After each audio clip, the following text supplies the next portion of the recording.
Donc, bonjour à tous, c'est MTM. Aujourd'hui, nouvelle vidéo, et dans cette vidéo, ça va pas être une vidéo tutoriel comme à l'habitude, mais dans cette vidéo, on va parler plutôt d'un sujet assez intéressant qui m'inspire et qui me passionne, le voyage dans le temps. Donc, ce sujet, aujourd'hui, on va répondre à la question qu'on se pose tous, est-ce que c'est possible le voyage dans le temps en 2019? Théoriquement ou pratiquement, on va parler de ces deux aspects-là et de quelle façon on pourrait y parvenir. Donc, bonne vidéo et on est directement parti pour l'intro.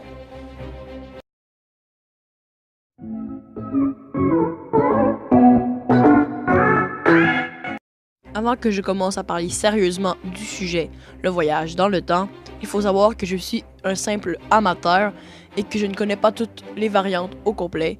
Donc ça se peut que je dise des fois des conneries, mais j'ai vérifié par des articles assez sécuritaires, donc pas vraiment de problème là-dessus. Donc tout d'abord, il faut savoir qu'il existe deux types de voyages dans le temps. Le voyage dans le futur et le voyage dans le passé. Le voyage dans le futur, je vous l'accorde, il est théoriquement possible. Maintenant que nous savons que le voyage dans le temps est possible, comment le réaliser? Donc aujourd'hui, je vais vous l'expliquer comment réaliser le voyage dans le futur, basiquement et en un aspect plus complexe. Donc on va commencer par l'aspect basique pour que vous compreniez plus. Donc imaginons qu'on a deux horloges devant nous. Une horloge qui tourne à la vitesse normale de notre temps, donc seconde par seconde, et l'autre horloge que c'est vous qui tourne beaucoup plus vite à une vitesse de 1 heure de plus que l'autre. Donc l'horloge de base va atteindre les midi 1 heure après nous.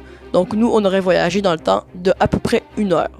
Donc reprenons ce concept. On s'en va dans les airs et on voyage, imaginons, à 1 heure de plus que l'horloge normale.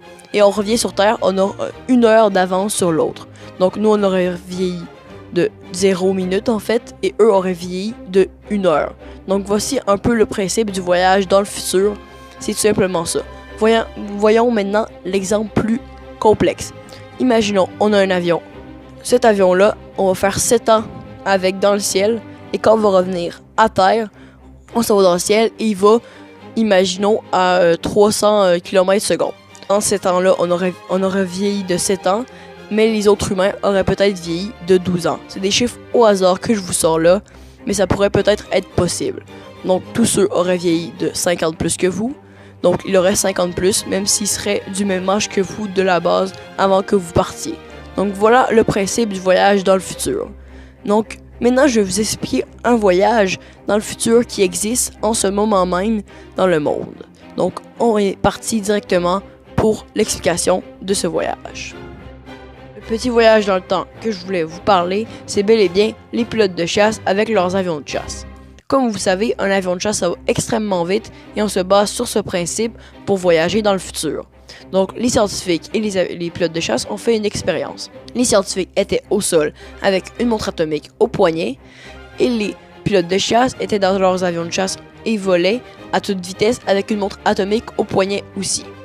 Donc les avions de chasse allaient extrêmement vite, donc ils ont fait un petit tour en avion, et quand ils sont revenus sur Terre, ils ont comparé les deux montres atomiques et on pouvait voir que celles des pilotes de chasse avaient quelques millièmes de retard sur l'autre montre. Donc si les pilotes de chasse auraient voyagé des années et des années, cela aurait pu apporter peut-être 1 heure de différence entre les deux. Donc on produit déjà des voyages dans le temps. Pour ceux qui ne le savent pas, une montre atomique, c'est une montre qui calcule tout simplement en millième de seconde, en centième de seconde et en dixième de seconde. Donc c'est une montre ultra précise. Donc maintenant, on va parler du voyage dans le passé. Pour le voyage dans le passé, j'ai une mauvaise nouvelle à vous annoncer. Aucun scientifique n'a découvert si c'était possible de voyager dans le passé, mais aucun n'a découvert que si c'était impossible de voyager dans le passé. Donc à date, personne n'a de preuves pour rien. Et un des plus grands problèmes du voyage dans le passé, c'est bel et bien les paradoxes temporels. Les paradoxes temporels, c'est tout simplement, imaginons que tu t'en vas dans le passé et que tu tues par accident ton parent.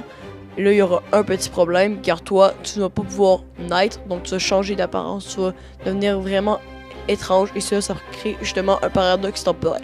Le plus connu, c'est le paradoxe temporel du grand-père. C'est tout simplement de tuer son grand-père et à cause de ça, ben là, il y a des gros problèmes et donc tu seras pas né et ça peut engendrer de gros problèmes. Donc c'est pour cette raison que la physique exclut le voyage dans le passé de tous les voyages temporels. Donc maintenant, on va passer à un autre point. L'autre point dont je vais vous parler, c'est bien les problèmes reliés au voyage dans le temps. Donc, si on voudrait voyager dans le futur, parce que c'est possible, il faudrait aller à une vitesse assez grande pour pouvoir voyager dans le temps de façon significative et non de quelques millièmes de secondes. Donc, pour ce faire, il faut aller à une vitesse extrêmement grande et on ne pense pas que le corps pourrait supporter cette vitesse aussi grande. Donc, voici un des problèmes pour le voyage dans le temps, donc ce qui est de plus en plus difficile. Donc les scientifiques essaient de rechercher une méthode pour le faire, mais à date, rien de concluant. Donc pratiquement, ce serait beaucoup plus difficile de pouvoir voyager dans le temps que théoriquement. Un autre problème du voyage dans le temps est bel et bien le principe de causalité. Donc c'est extrêmement dangereux de voyager dans le temps pour ces deux raisons principalement. Donc le dernier point qu'on va aborder, c'est est-ce que les voyageurs temporels existent? Donc, pour ce faire, je vais vous raconter une petite anecdote qui m'a fait sourire. Donc, la voici directement. L'astrophysicien Stephen Hawking, en 2009, a fait un party Travel in Time, je sais pas si je le prononce bien, mais dans ce party, il a tout simplement invité tous les voyageurs temporels du monde à venir lui parler durant le party et leur dire genre comment il avait réussi à voyager dans le temps et c'était quoi le futur en fait. Donc, ils avaient invité, mais ce fut un échec considérable et personne ne vient au party. Peut-être parce qu'il n'y avait aucun voyageur temporel, ou peut-être parce qu'il s'était juste caché. C'est une hypothèse peu probable, mais ça se peut quand même. Donc, après cet échec considérable, plusieurs personnes ont commencé à croire que le voyage dans le temps était plus un mythe, mais bien peut-être une réalité dans un futur proche. Donc c'était tout pour cette vidéo. J'espère qu'elle vous a plu. Si vous avez apprécié, n'hésitez pas à lâcher un petit pouce bleu et à vous abonner. Donc, en résumé, le voyage dans le futur est théoriquement possible, mais celui dans le passé, personne ne sait vraiment si ça a existé. Donc, merci de m'avoir écouté, c'était MTM et à plus pour une prochaine vidéo.